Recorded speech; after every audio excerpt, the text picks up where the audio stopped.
Hello everyone, welcome to the Kiki London YouTube channel. My name is Amanda. In today's video, we are going to be doing a fun and funky spring pastel nail art design. So I really hope you all enjoy watching.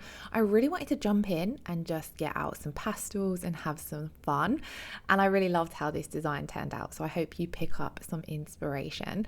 So I'm going to be using RB18 for my base shade. And then we're going to go in with Sky High Blue for our gorgeous pastel blue. Willow, which is a beautiful creamy green, Banana Ripple for my yellow, which is a little bit brighter than a pastel, but I liked how it worked with the rest of the shades, and then Lavender Lust, which is from the Henna Free range. If you haven't checked out the Henna Free range, it's a great one to take a look at if you have any clients or yourself who have any henna allergies.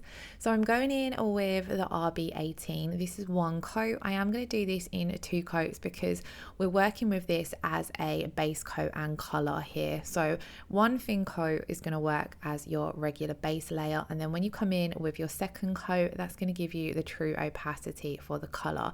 So I really love these for when I'm doing any kind of designs where you're just working with a little bit of hand painted nail art on top and you're still going to be seeing a lot of that base color underneath.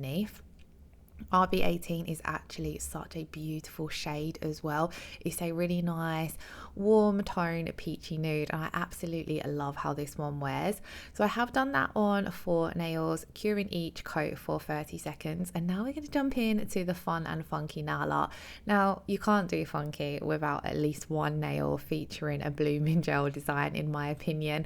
So we're jumping in and applying a thin coat of blooming gel to the entire nail. I did just wipe off my brush there and then go in to sort of thin out the application because it was a little bit thicker than I wanted it to be. We're going to leave that blooming gel wet and take our colors. So for this first design, I'm going to use Lavender Lust and Banana Ripple, and I really liked how the purple and yellow worked together here. And then taking a large dotting tool, I kind of wanted to swoosh these dots across the nail, if that makes sense, coming down one side. So we're going to do the Lavender Lust to begin with. I'm doing 2 to 3 rows of this, and then we're going to swap to the Banana Ripple and then swap back to the Lavender Lust, so the whole nail is covered. And I really love how fun this looks, and you can play around and make this as simple or as extravagant as you want. So if you didn't want to cover the entire nail, you could just do a few dots on one side. So you could do like 1 row of Lavender Lust and then 1 row of Banana Ripple, and it looked a little bit more subtle, but I was not going for subtle in this look. I wanted something quite bold. And then a great thing about blooming gel and these kind of designs is you can mix it up and use whichever colors you want. Either you can go with colors that complement each other and work quite well, or you can go with quite contrasting shades too. Make sure to clean your dotting tool between each color so that you get that burst of color and it's not going to be contaminated by the other one.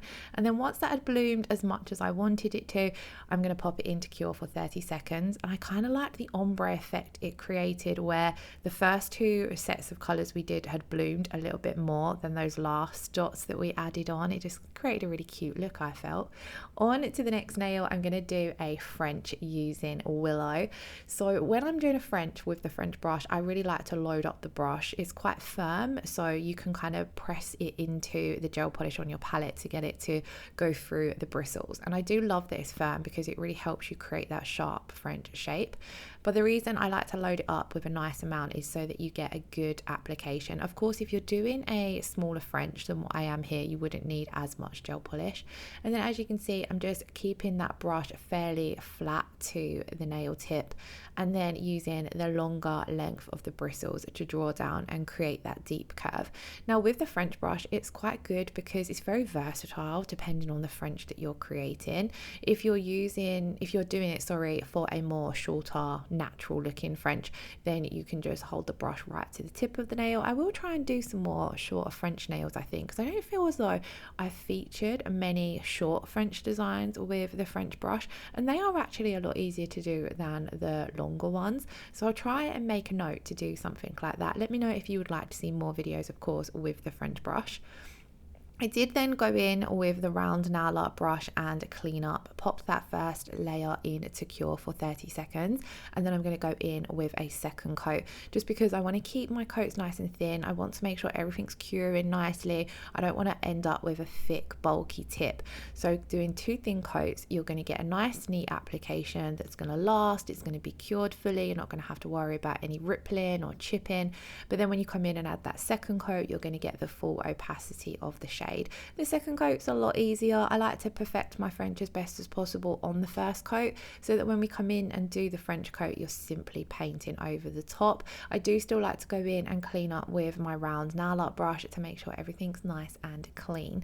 Now, I couldn't leave this as a simple French because we're going for fun and funky. So I'm going to grab that dotting tool again, and this time we're going to add some sky high blue, and we're going to paint on some cute little flowers. I don't think I actually ended up doing the sky high blue. I remember now I decided to keep them with the Lavender Lust. So I added sky high blue. We do use it, don't worry, further along on another nail, but I decided to keep it with just the Lavender Lust flowers. So I went in first of all and did the center of my flower with the banana ripple, and then I'm using my dotting tool to create little simple petals going around. I love dotting tool flowers. They are so simple, but they look so cute. I think they're the perfect easy to do spring design. This is where I decided here to go in and do it the exact same but with but lower down on the nail, because I felt one just looked a little bit too simple. It's really annoying, for some reason the dotting tool kept making my camera go out of focus. It just wanted to focus on the dotting tool, not what I was actually doing. But as you can see, really simple to do just clean off your dotting tool with a little bit of alcohol before changing colors, so again like before, so you don't murky up the colors. And this is really simple way to add something extra to your French. I love combining Frenches with florals.